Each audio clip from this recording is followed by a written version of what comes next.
everyone. Today, I'm having a very meaningful conversation with Stefan, who I met a couple of weeks ago. Stefan went from being a physiotherapist to a software salesperson to now helping a community in Colombia build a bee school. I cannot wait for you guys to listen to his story and his life path with so many mindset shifts that transformed his journey. Hi, Stefan. Thank you so much for joining me today.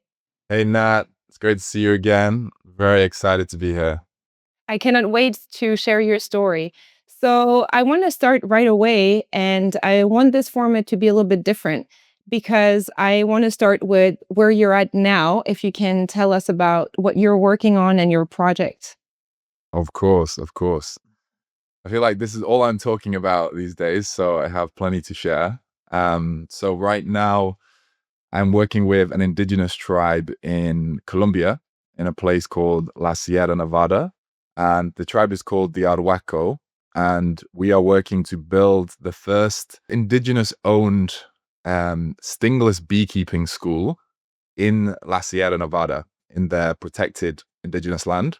And yeah, I'm really excited about this project, this initiative. Right now, we are in our fundraising phase, and we are planning to start building as early as January.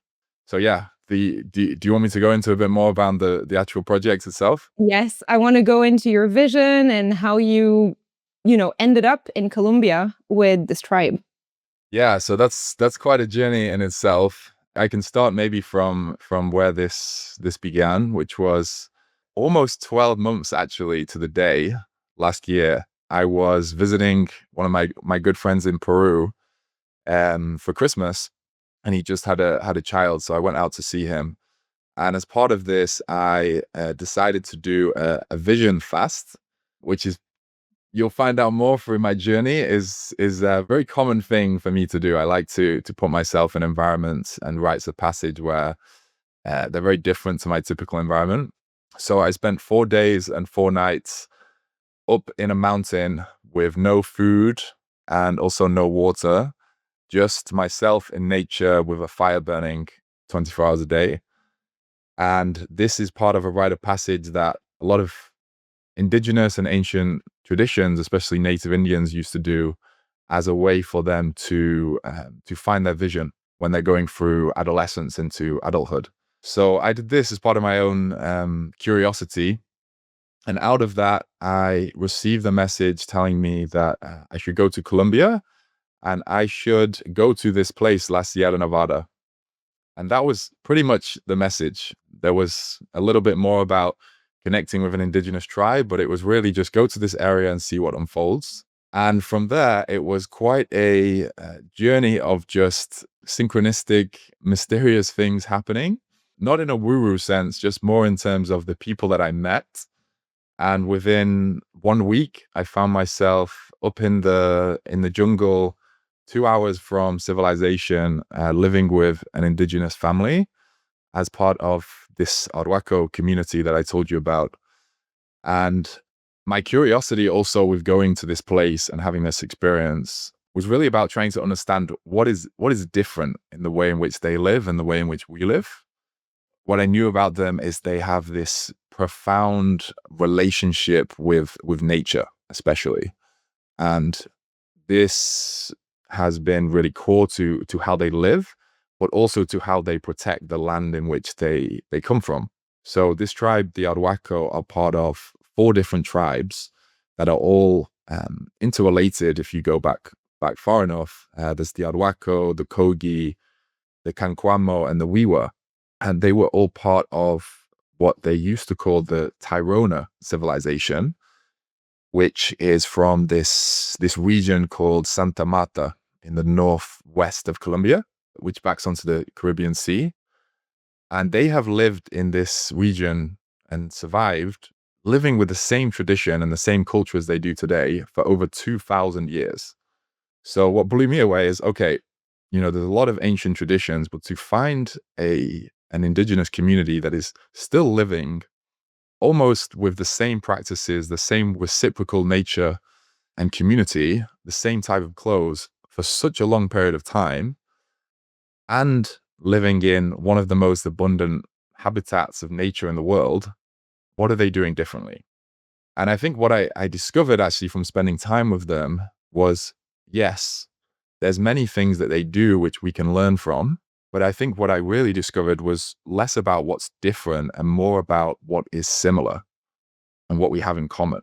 And this is really what inspired me to want to spend more time with them and understand their personal story as well as these ancestral practices and ancestral wisdom, which many of us in the West are often seeking, to really know what can we learn from these people? Like, what is this foundational wisdom they have? But what I learned is actually, they have very similar issues to us. They have divorces. They have needs for food. They have needs for their children to go to school and to be educated, and many of the similar things in which we face day to day. So part of my original journey was I wanted to learn more about this community and bring to life what is similar between us. And from spending more time there, I started to realize that actually they have this deep affection and connection to this special bee, which is called La Angelita. I spent time also with the shaman of the village, who's they call Mamos, and started to find out that actually they take care of this bee within the people, but they actually see this bee as a goddess. So they call it in their language, which is Iku, they call it Matuna. Matuna means protector of all life. So what they see for this bee is that actually not only does it support them in terms of regenerating the nature there, supporting them with food through supporting and helping with increasing crops and growth of local produce, but this bee also has a medicinal honey. So the honey which this bee produces, La Angelita honey, has actually started to be studied more and more. And it's shown that it has antimicrobial properties, anti-inflammatory properties, many of which are stronger than Manuka honey, which many people know is an incredible cure. I don't know, do you use Manuka honey much? Yeah, I've put it on scars one day 10 years ago, and it healed in no time. So I've learned about the Manuka honey there. But then you told me about this honey, and I was blown away. This is why I want to, learn more about why you're building this school with them. And you're also working on a documentary, right? So more people can learn about the whole project. Exactly. Yeah. So I missed that part of the story out. So thank you for reminding me. So originally, as I was saying, I wanted to tell the story of the interconnection between these indigenous people and us Westerners, that often we look at them as either being primitive and not being as evolved as we are in Western society, or we put them on a pedestal as, they are ancient guides and wise elders that we need to learn from and extract knowledge from so we can evolve. And what I wanted to tell was this middle story, which is, yes, we have so much to learn from them. We also have so much in common. And that was where the documentary came from. Was first of all to share the story of the community and of the family I stayed with, especially of the mother Rosalia. And from that, I learned about this bee and the stingless bee, and they started to share with me how one of their visions was to create a space to bring together the community, not just their community, but all of the different tribes, the Kogi, the Wiwa, the Arhuaco, and have a school on their land where they could protect nature and protect this bee, but also bring together its community to start to learn and preserve this ancestral knowledge and this ecological knowledge to their children and their children's children. Because at the moment, that mostly just happens within the family. So they wanted to create a shared space to actually be able to bring people together and eventually to start to welcome Westerners and other people from Colombia and around the world to also learn from this ecological wisdom. So for me, the beginning was just about sharing our story and sharing their story. And what it evolved into with the documentary is really what is a passion of mine and my vision for this school, which is reciprocity. When I say reciprocity, I really mean, when we step into a place of giving, we actually receive back more than often we expected or anticipated. And the difference with trade is in trade, we just give something and we get back something else, right? And it's very clear what that is. With reciprocity, it's like we give first. We don't know what necessarily we're going to receive back, but we have that faith and that belief that actually when we give to a system, that system will eventually come back and support us. So the vision behind the school is that originally the school is going to educate around 100 children a year. That's the goal in sustainable stingless beekeeping. So we'll be teaching the kids how to build their own wooden beehive, then how to take care of that beehive, including maintaining the hive, bringing in a queen bee, and also planting a food garden that the bees can then pollinate to help to grow better produce and more nutritional fruits and vegetables. And finally, how to extract the honey in a sustainable way so that they can not do what we've done many times in the past, which is just, take that hive or wild hive, take out the honey and destroy the hive. It's all, again, it's about maintenance and protection. So by teaching these kids these three things, the beekeeping, the planting of the food garden, and the sustainable harvesting of the honey, the vision is that then each of these children and families take this back to their own home and can create like a backyard apiculture. So they can have 1, 2, 3 hives, they can plant their own food garden, and from the honey they produce, they then have this medicine that we talked about earlier. And my vision of how we can also make this school sustainable and reciprocal, and this is what I'm speaking to the tribe about at the moment, is first of all, we educate the kids, then they pollinate it by taking it home. But the honey they produce, as we said, is medicinal and it's also very high value. So we want to create a way of helping them to take this honey and start to sell this honey online and in different places to create a sustainable income for the community that can go back into the school, back into education, and back into regenerating the land. Final thing I want to say on this, because I could talk all day, is just to explain the impact that one of these beehives can have.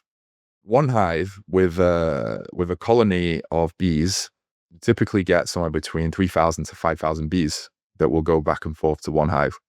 And with one hive in a apiculture in a home, a family can actually grow enough fruits and vegetable to feed between 4 to 5 people for an entire year.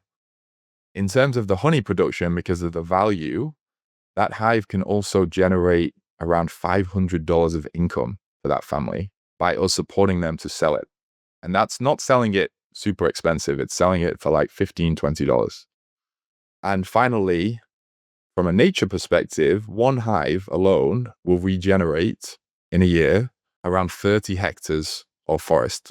So when you just think about this small hive that's not even in 1 square meter and what it can do, this is what I get excited about. It's the fact that it's not the school itself; it's how that pollinates out to the community, to a medicine that supports all of us, and also giving back to the land. And this is what I mean by reciprocity. We give a little, but through that, we have this expansive impact on many lives. That's so amazing, and this is obviously why I was really excited to talk to you.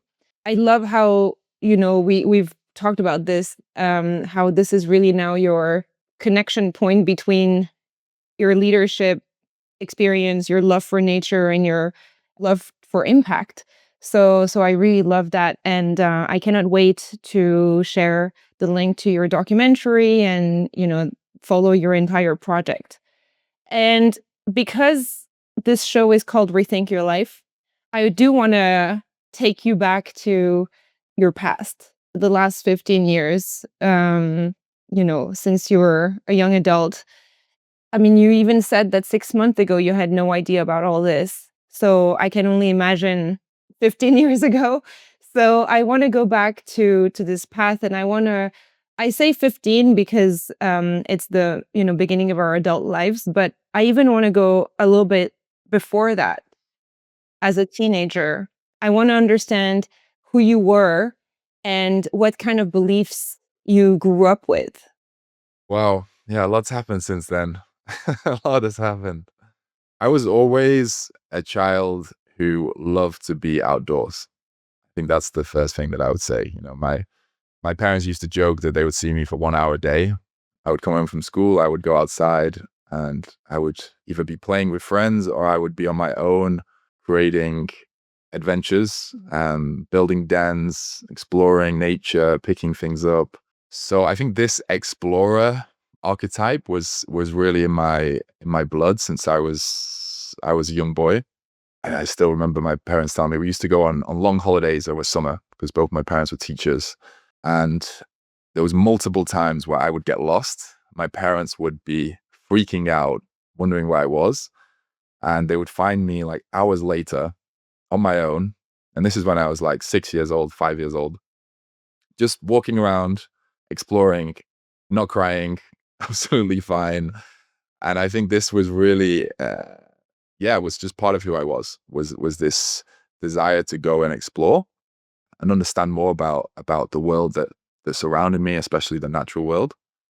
And the other thing that I loved was reading stories of the past. So I remember I had a big ancient Egypt book on Tutankhamun, and this was my favorite book. I used to just read this almost every day, like learning about ancient Egypt, learning about these old traditions.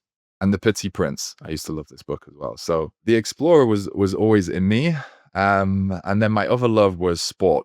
I was very naturally athletic growing up. So I was especially a big footballer.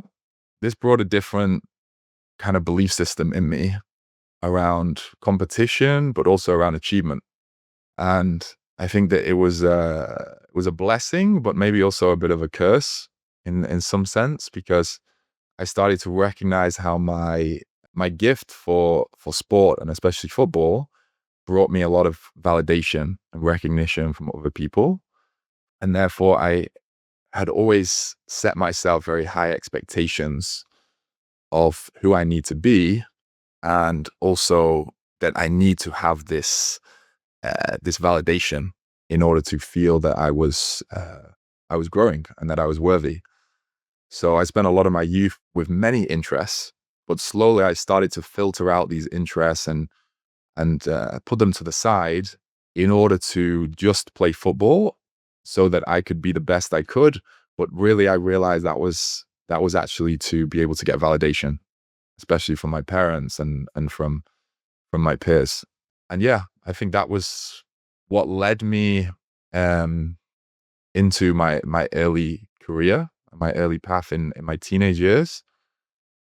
Originally, going back to what I said earlier, there's kind of these two personalities. There was this explorer type who wanted to try many different things and was always, now I look back, I was always seeking truth. I always wanted answers. And not like, 2 times 10 is 20 answers. Like, I didn't want pragmatic answers. I wanted to understand more and try and find the answers behind the answers. But obviously at a young age, I didn't quite understand what that meant. So I decided that I wanted to be a investigative journalist. So I had this dream of going off around the world, doing detective work, and then writing these incredible articles.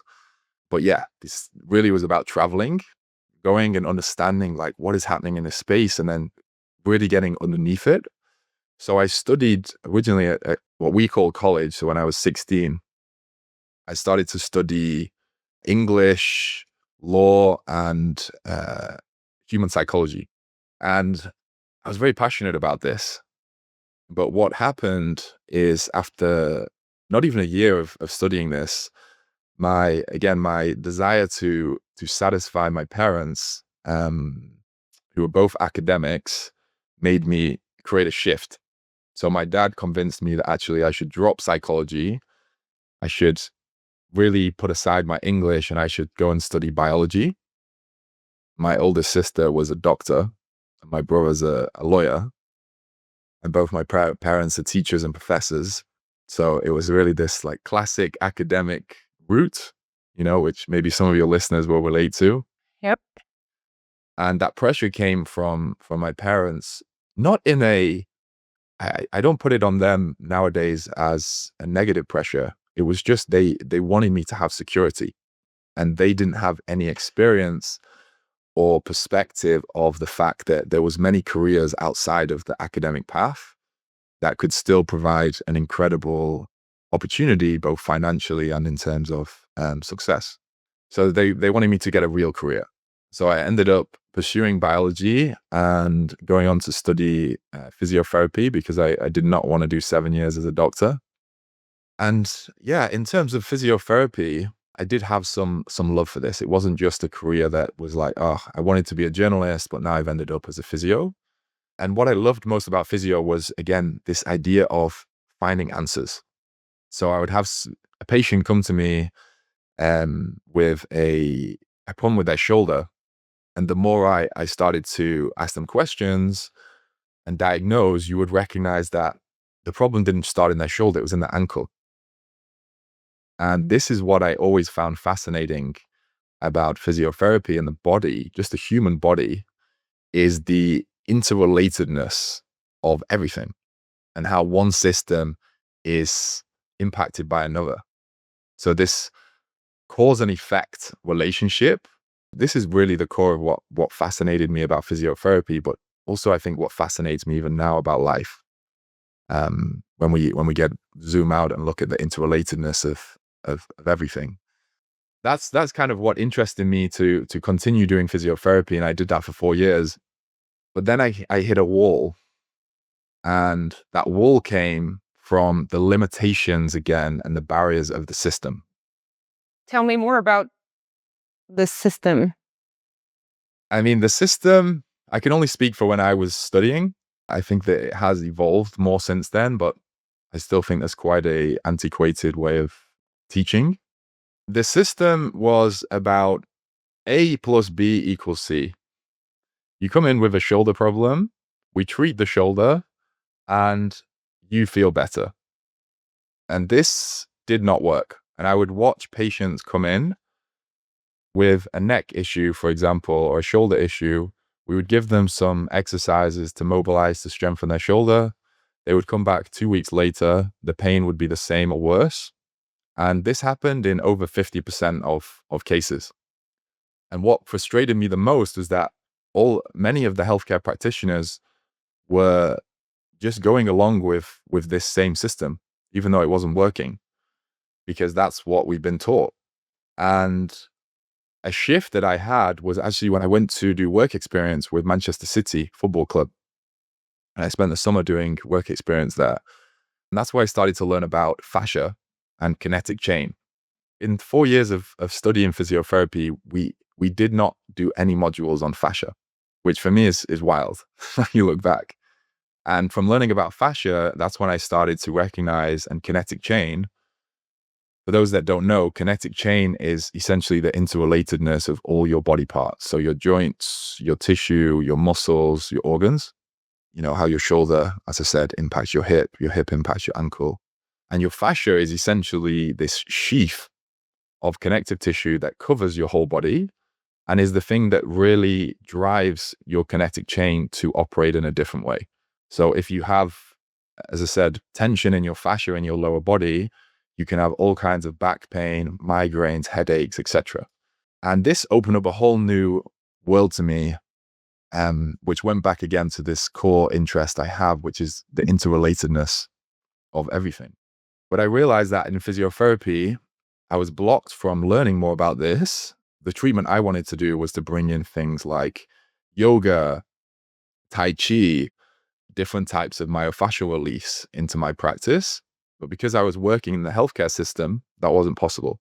So I made a decision. I wanted to leave the system and I was going to go to earn money and come back with a better way. That was kind of my decision. And that was what kind of moved into the next phase. So, how did you earn money? It's always a good question. How did I earn money? It's funny because money was never on my mind when I was young growing up. I never thought I want to earn a lot of money. But this desire for creating something drove me into this path of technology. So I started working in software sales. Originally, I said I'm going to go into this role. I'm going to earn enough money in one year, 18 months, and I'm going to then travel around the world and I'm going to learn about all these different practices that I'm interested in. So I ended up working in software sales in the UK, and I fell into the trap. I fell into the system. The one you were trying to avoid. Yes, How long did you fall into the trap for? a solid 6 years, but I would say even 8 to 9 years before I really broke out of it. So majority of my 20s, um, I was in this trap. How did it feel to just be in it and keep going after you told yourself you're going to be there for a year or two, but then, the years keep passing and you're still there? How did it feel? You know what, Nat? If I'm really honest with myself, at the beginning, I was blind to it. And I think this maybe speaks to some of your listeners is this at first it's like a blindness or maybe an ignorance. And the ignorance came from the fact that now I was in a career path which recognizes and values you for achievement, which was still the same pattern. Now I look back, I recognize I was fulfilling in sport, but it was feeding that part of me that wanted acknowledgement, wanted recognition that I didn't get growing up. And at first I loved it, you know? I was getting, I was well paid, which was great, and it was giving me that security and safety. But mostly I was getting recognition. I started to be successful. And I found it was something that, by the way, I had zero knowledge or interest in technology before. I'd never studied IT. We did it a little bit in school, and I used to just play on video games. Like I never had any interest in software or coding or anything. But I found something that I was good at, which was communicating and getting people to relate to me and relate to what I was selling. And through that, yeah, I started to be successful. I became the number one very quickly in my company. I got promoted after a year and a half, which was the fastest promotion in that company. Then after 2 years, I got headhunted and went to London to work for a big software company, like a $4 billion software company. And I started to move up there too. I was quite good at finding the most successful people, the top performers, and really shadowing them and learning from them. And over the course of those original 5, 6 years, I was going up this ladder of success. I was making more money. I was living very much the city lifestyle, and I was on the classic trajectory. I had a beautiful girlfriend. I bought one house. I was close to buying my second house, and I got promoted uh, 3 times. And yet inside me, there was this tension. And actually, that tension, and this is where it gets going back to your question, how did I survive in the system? It was ignorance and suppression. So I pushed this feeling down that was telling me, you don't want to do this. And I let this validation rise up and be here. But the other part I pushed down. And by pushing it down, what happened? I started to get physically more sick. I started to have social anxiety, which was coming out of nowhere. And I started to really struggle with self-esteem, which was completely a paradox to what I was experiencing in my outside life. For me, that was a lesson of, ignorance is not bliss. Yeah. I think it's one of the main reason I'm doing this podcast.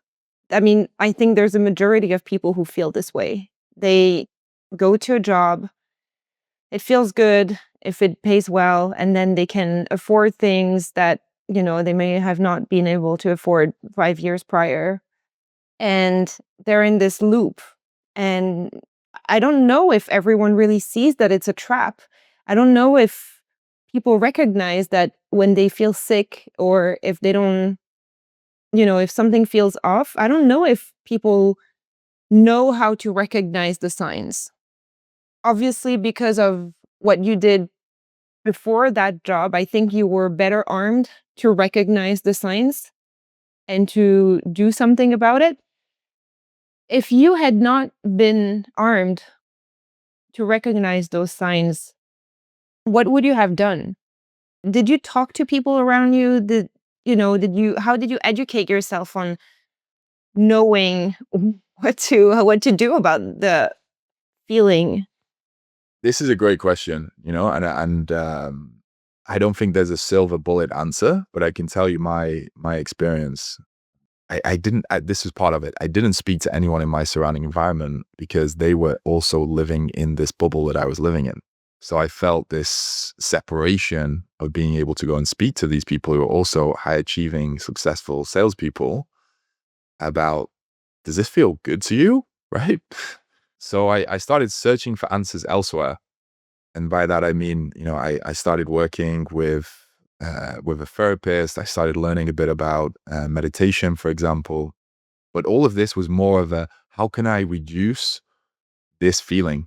It wasn't a sense of, okay, maybe this is not right for me. So you say, maybe I had the awareness from before, but I think I blocked it so much. I didn't have the awareness. I think all I was trying to look for was a cure. So I spent probably 4 years just trying to find a cure through therapy, through medicine, through alcohol, and these things just, as with most people, exacerbated the problem. So often, and I love this from Joseph Campbell, this the cave we fear to enter holds the treasure we seek. But what I was doing at the time was not entering the cave; it was trying to find a door to the cave. And I think that what helped me, and I think this was very lucky and fortuitous, was actually a moment when I was on this path. It was 2017. And actually, my boss at the time at work, he had signed up to do a 4-day silent retreat just outside of London where we were working. I didn't even know he'd signed up for this, but then he came to me a couple of weeks before this and he says, Stefan, I signed up for this retreat, and I was planning to go, but actually I'd been invited to a stag party, which is a bachelor party, and I'm going to go to the stag party instead, which to me was just this complete, like, two sides of the coin: silent retreat, stag party in Morocco. But again, it was also just a tongue-in-cheek example of the world in which we were living in, right? This bubble of, oh yeah, go and have the wild time, go and live the Wolf of Wall Street type lifestyle, rather than create space for yourself. And at the time, I didn't actually have much interest in meditation, but I was curious. And I think I was always curious, as I told you earlier. So I said, you know what? I was very stressed at the time. I remember it was coming towards the fourth quarter of the year. And I was like, maybe just a long weekend without any thoughts. I knew there was no phone. It was in nature. I was like, maybe this will be good. It will just be like a holiday. And at the time, I wasn't interested in retreats. I hadn't been to any wellness retreats, yoga, anything like this. But what happened in those full 3 days was, for me, a very profound but subtle shift. And that subtle shift was just creating space for myself in a different environment to what I was in, to rethink, going back, right? To rethink, what am I really doing? And is this really the path that I want to be on?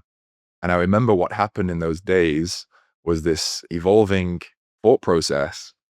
Once all of the anxieties and the worries dropped away, and just this single question kept coming to me, which is, fast forward 10 years in your life and imagine where you're going to be if you continue on this path. And is that the man that you want to be? And there was just a really clear no. And this really deep anxiety rising up in me about that idea of being this middle-aged man still working in this career, maybe with 2 or 3 houses, but unhappy and resenting his choices. So after that retreat, I made this choice that I was going to spend the next 18 months, 2 years, saving up enough money, like I'd originally chosen, to go and travel and go and have this experience. And that's what I did. I spent the next 2 years just really pushing, but now with a different vision. Now I had a vision of I'm doing this in service of what I originally wanted, which was to discover these answers. Your job became a vehicle to your project. And I think this is the way I wish more people would see whatever they do. I love the idea of standing for something greater than just our little lives and then knowing which vehicles to use to get there. I do want to ask you to tell me a little bit more about the silent retreat because I don't think people realize what it actually means to be without phones, without any kind of entertainment, just with your thoughts. You and I had this conversation about decluttering the mind. I'm all about decluttering the mind because we just have so much going on. I cannot remember the number, but we have thousands of thoughts every day. And most humans never really take any time to just sit with ourselves and listen to our own body and mind. And you used the word once when we talked, you said you needed to refeel more than rethinking. And so I just would love to hear a little bit more about that and the retreat. Yeah. Yeah. Thank you for bringing that up. Refeeling. Yeah. This has been another journey for me, one I'm definitely still on as well. And that goes back to the sickness. So what I was trying to explain before is when I was separating two parts of me, which was this part that had this desire to go and explore, to be a detective, to go and do something in service of the world, but also just an avid interest in human psychology and nature. I was separating this from this other part of me that wanted security, safety, success, validation. And what I think happened to me, at least, and I think many people that I've spoken to in a similar vein, is when we suppress that, we numb ourselves. So we stop feeling. So I didn't have, I can say this now openly, but for a long time it was embarrassing. I couldn't cry or feel like elation or real joy when I had success for nearly 8 years of my life. And I thought at one point I was like, I'm going insane. Like, this is like, I can't feel sadness. So I started to think there was something physically wrong with me. So I think this refeeling was about reconnecting to my own emotions. And the only way I think that we can reconnect to our own emotions is by creating space for them. And for me, space is the most important thing for me to get clarity in what I'm doing, what I want, and also what I don't want. Because when we start to listen to the body and just sit with it for long enough, whether it's in silence, whether it's in nature, just in a space that is not where we're in our mind. So anything that's coming externally is going into our mind. So when we sit in that place, that's when things start coming up that we didn't even realize, a pain in our leg or a lower back pain that now I'm giving it some time to feel. And by doing this silent retreat, I also got a lot of physical pain. And I got a lot of physical pain, especially when these thoughts were coming up about what I was currently doing. And I started feeling like, wow, like this path that I'm on is making me sick. So this refeeling for me is more about reconnecting to the feeling that we have, the feeling in our body. And that's very different to what a lot of us do, which is a lot of us say, I feel sad. I feel disappointed. You cannot feel disappointed. Disappointed is not a feeling. This is something that I also learned on my training with Gabor Mate. My somatic training is a lot of the time we use words to describe how we're feeling rather than actually feeling. And it's two different things. saying we're sad, saying we're angry, and actually being angry in our body or allowing sadness to come through our body is day and night. And I don't think it's possible, from my experience, to allow those feelings to come into your body unless you create space for them.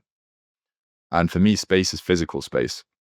So from going back to the silent retreat, but also since then, I've done more of these experiences. As I shared with you in the past, I spent 6 days in darkness, also in silence, with my eyes also blocked from light. And then this vision quest, each of these experiences has allowed me to let go of all of that external noise coming in, but also to feel in my body and feel what is coming through.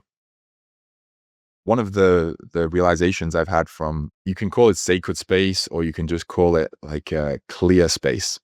And as I said, it doesn't have to be 5 days in the mountain fasting with no access to light or people. It can literally just be like going for a walk in the park, or going and sitting down for 15 minutes in a room that doesn't have any noise or sound or light.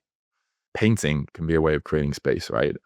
But whatever you do, um, for me, what I find happens if you spend long enough in space, and this is where I would say to people, your daily meditation, etc., is great, but taking that time to do a full day or even a couple of days, what happens that I find happens differently is in half an hour, I can calm myself down, and maybe my thoughts, I start to get more clarity on. I can see the anxieties and the worries. But when you spend more time, what happens is those worries start to slowly go down and they're less present. The external noise is no longer present. So you don't have things to add to the recycling bin that is already there. But what arises, and this is where I think a lot of people worry about this being bored, is they think that when I stop thinking, I'm going to be bored because there's nothing there. But actually, what happens is a lot of new information comes up, right? It's just like when you clean your house, you start to see things completely different, or you find things that you thought you'd lost. And that's what happens in your mind. You know, when you clear up all the rubbish and all of the dirt in your house and your mental clutter inside your body, inside your house, then actually more creativity comes up. So like I said, when I did the silent retreat, I started to see this vision of what my life could be if I took this other path, these other steps. And when I did the dark retreat, I started to see this vision of myself becoming a executive coach and mentoring startups and starting to move more into impact. And when I did the vision quest, I started to see this opportunity of actually bringing leadership into nature and reciprocity with land and people. I didn't have any of those thoughts before. I think actually space is a way of actually revealing more information, not just getting rid of it. I want to ask you something, Stefan. You've done a lot of this work on yourself and these retreats and all these experiences because, as you told me, you're curious and since a very young age, and you had this explorer mindset.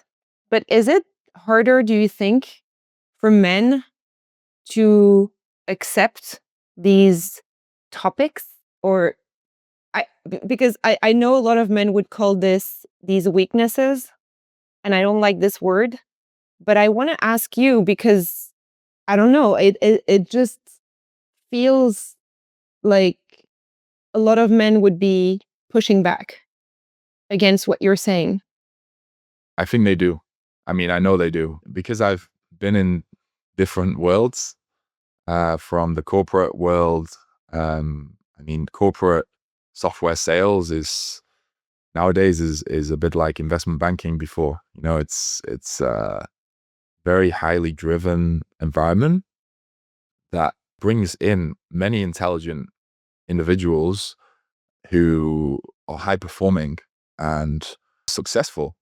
But with that also, it brings a lot of this competition. And I don't like to use the word toxic, to be honest, because I know it gets used a lot in the world, but more of this insidious nature of weakness and what makes a man.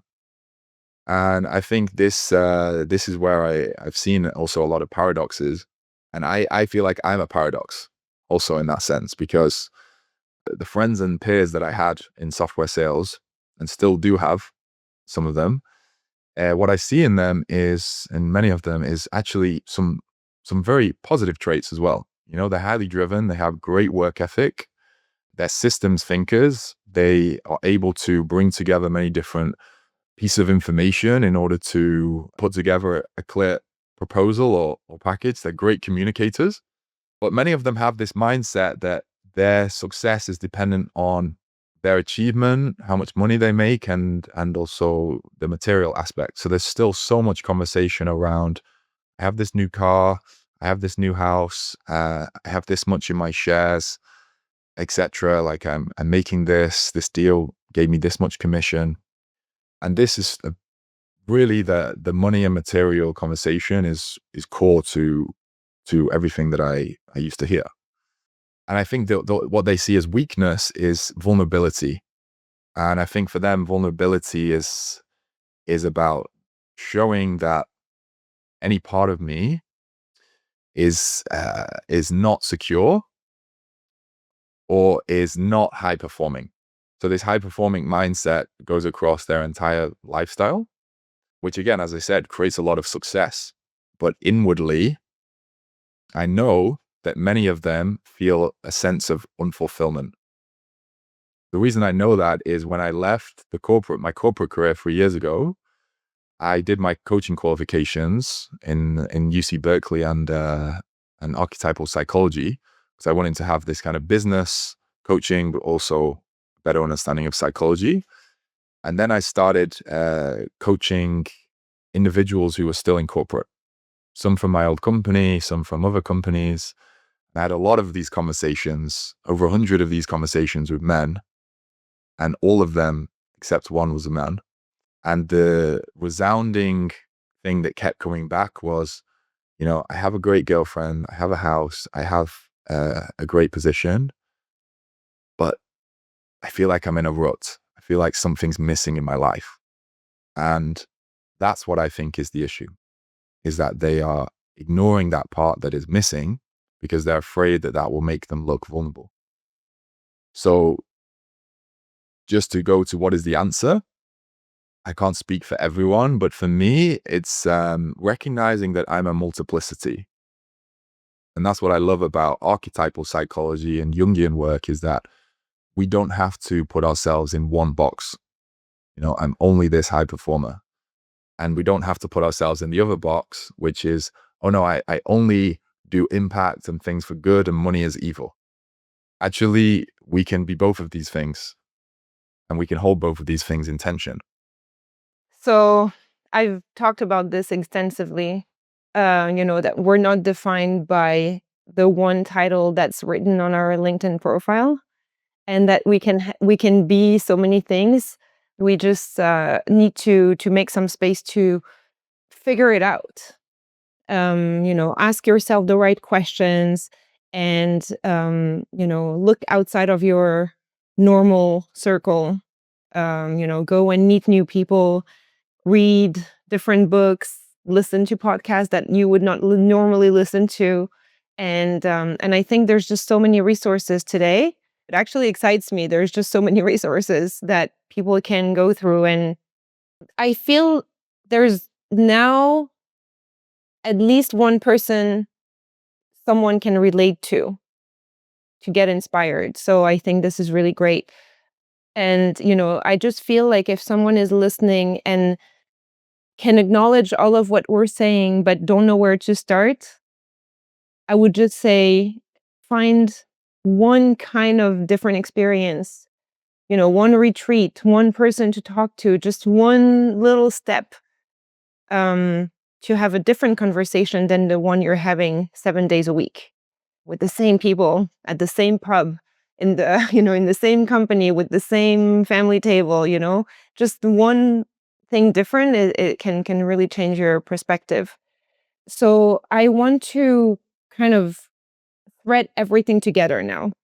because what you started your career with is kind of different to what you're doing today. But in a way, I feel like all these different steps brought you exactly to where you're supposed to be right now. And who knows where you're going to be in 2 years.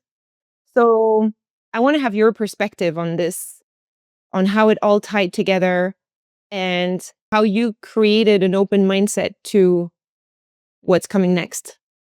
Yes, and the first thing I'll answer to this question is I still don't have the answer. I'm still learning, and it's been an evolution. I think sometimes I listen to podcasts as well, and I'm like, oh, that person is in a place where I would love to be. How did they get there? And one of the best pieces of advice I got was off one of my mentors 4 years ago at Berkeley, and it was like he just explained his life path, which was also like this. He was like, success is not linear. Nothing in life is linear. So don't try and always say, I want to be here in 10 years and these are the steps that I need to go. For me, that was what didn't work actually. So trying to analyze and just say, okay, this is my 10-year plan and this is exactly what I'm going to do to get there. It didn't work. Why not? Because life comes at you. It's not just a process of creation. So it's good to have a vision. Absolutely, I have a vision. But trying to map out every step to get there didn't work for me. So what has worked for me has, I would say, be three things. I can summarize it into. So the first one is following my curiosity. And what I mean by following my curiosity is what you just said, essentially, which is if you have that itch that something is wrong, listen to it, but don't try and figure it out or solve it. Just put yourself in an environment which is completely different to your current environment and you have some curiosity towards. So that could be reading a book, as you said, which is completely different. It could be going to a meetup with a group of people that is outside of your entire work or career or friends or family circle. It could be going to a 3-day silent retreat in the UK somewhere or around the world. But just put yourself in a space which is different because that opens up new perspective in your mind. And only from that place can we start to get clarity on something that is different, right? If we feel that something's wrong, we need space and we need clarity, which comes from diversification. So I'd say that's number one. The second one is recognizing that it's not black or white and we don't have to just choose A or B. We can be both. So a couple of questions that have helped me when I've been in these points, and I've had multiple of these points where it's like, okay, I'm offered this promotion, I was offered this this opportunity, but it feels wrong. Was asking myself the question, first of all, if I fast forward to the end of my life and I'm sat on my deathbed, which of these would I regret more? Option A or option B? Even if neither of them work out or they both work out, which one would I regret more? And the second part to that is saying to myself, what if this fails? What if I choose the different option, the one that feels harder, that's uncertain, that I don't already know? What if it all fails? What's the worst thing that could happen? And this is a great exercise. I think I heard it from Tim Ferriss called the fear exercise. And you write down everything that could go wrong. Like for me, when I was leaving the corporate world, it's like, I'm not going to make money for 2 years. I'm going to be living in my parents' basement. I'm going to be outcast by my friendship group, et cetera, et cetera. And then you look at it and you write down, okay, if this did happen, even though it's ridiculous, how would I recover from it? How could I come back? And when you write that down, you realize you can always go back. And that's the third thing I would say.